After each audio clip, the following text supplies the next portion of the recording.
Donald J. Trump. The name itself is a brand. It's this symbol of a certain kind of power, a certain kind of success. But behind all those gold-plated towers and the reality TV fame, there's a whole other story, a story that's really defined by constant controversy. So let's dive in and take a look at how power and scandal have really shaped his entire path. For decades, this was the image we all saw, right? These towering skyscrapers with his name plastered in giant gold letters. That commanding voice on The Apprentice telling somebody, "You're fired." It was this brand built entirely around wealth and winning, a really carefully built image of what ultimate success looked like. Okay, but that's just one side of the coin. The other side? Well, it's a long and winding road of scandals. And they followed him from his business deals, through his personal life, and, yes, right into the Oval Office. So the question we're really asking here is, how did all these controversies actually shape his rise? And what does it all mean for his legacy? To really get a handle on all this, we've got to go back, way back, to the beginning. Back to the concrete canyons of New York City, where he took over his father's real estate company and really spun it into a global brand. This is where the foundation of his empire and, you guessed it, the controversies that came with it were first built. So this timeline here kind of lays it all out for us. It really highlights 3 key moments of controversy that defined his business career long before he was even thinking about running for president. We're talking a federal lawsuit, a whole string of bankruptcies, and some pretty serious questions about his taxes.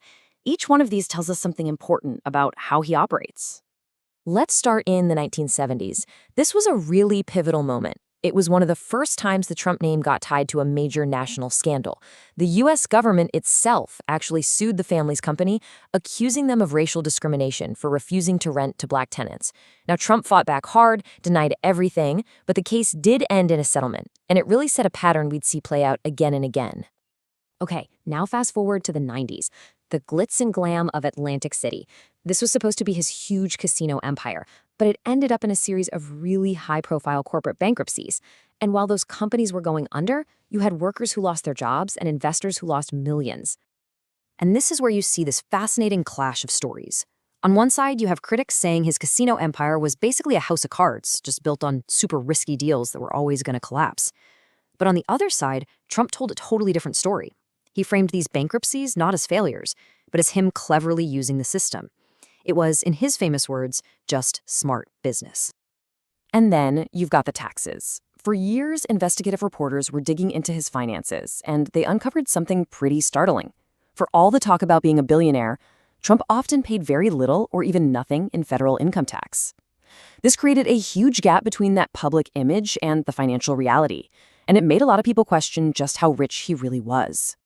But the controversies, they didn't just stop at the boardroom door. His personal life was often just as turbulent, and it would spill right onto the front pages of the tabloids, creating a whole new kind of scandal.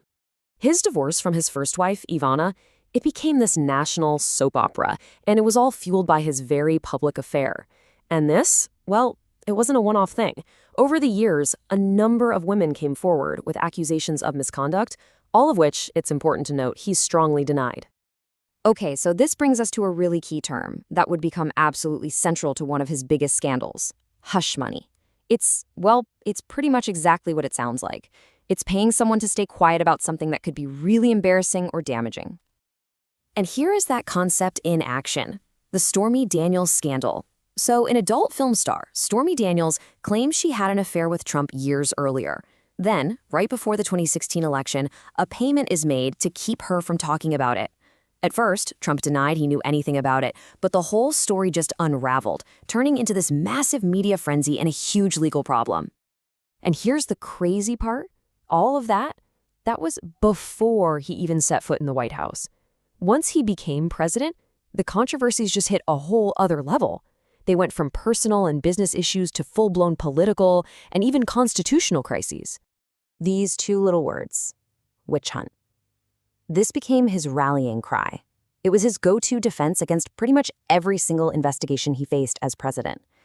And it was a really powerful way to reframe any inquiry, not as a legitimate process, but as a politically motivated attack on him. The Russia investigation is the perfect example.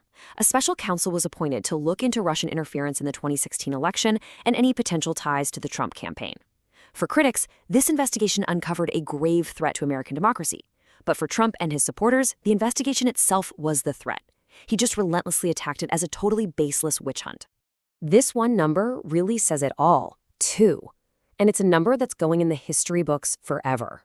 Donald Trump is the only U.S. president to be impeached by the House of Representatives not just once, but twice.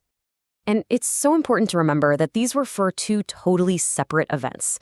The first impeachment was about accusations that he pressured the president of Ukraine to investigate a political rival. The second was about his alleged role in inciting the January 6th attack on the U.S. Capitol. Now, he was acquitted by the Senate both times, but the historical mark of 2 impeachments, that's permanent. Now, you'd think the controversies might slow down after he left the White House, but honestly, in many ways, they were just getting started. His post-presidency has been defined by this absolute storm of legal battles, creating a situation we have literally never seen for a former U.S. president. Since leaving office, Trump has just been hit with a wave of investigations, both criminal and civil. This slide kind of breaks it down into 3 main fronts: accusations of business fraud in New York, his efforts to overturn the 2020 election results, and how he handled classified documents after his presidency. And these aren't just little investigations. Some have led to historic indictments. So, what's his defense against all these new charges? Well, it should sound pretty familiar. He and his supporters argue that he's the victim of a coordinated, politically motivated attack, claiming the justice system is being used as a weapon just to stop him from running for office again. So, after all that, where does that leave us? This slide really gets to the absolute heart of it all. To his supporters, he's a hero. He's a fearless outsider who took on a corrupt system. But to his critics, he's the exact opposite, a symbol of chaos, corruption, and unending controversy. 2 completely different realities. At the end of the day, his story is this incredible mix of unprecedented power and unending scandal. He didn't just play the game of politics, he completely rewrote the rules.